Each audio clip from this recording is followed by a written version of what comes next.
Now for our cuff, the top of the cuff, we are going to do a garter stitch. So you will E-wrap one row, then you'll purl a row, then you'll E-wrap a row, then you'll purl a row. That's all we're doing, is just 4 rows of garter stitch. If you are unfamiliar with your E-wrap stitch, all you do is you wrap it around the peg, take the bottom loop over the top. You wrap your next peg, take the bottom loop over the top. You can do it one peg at a time, or you can wrap the whole loom and take the bottoms over the top. I do want to give you a couple tips here real quick.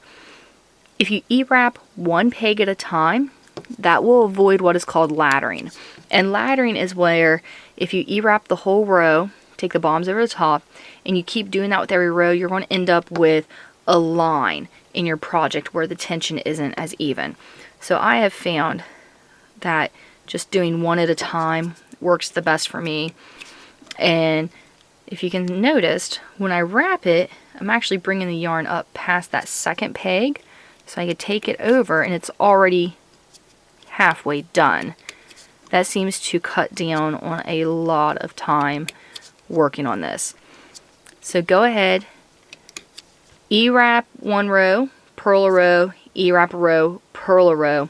Then we will get working on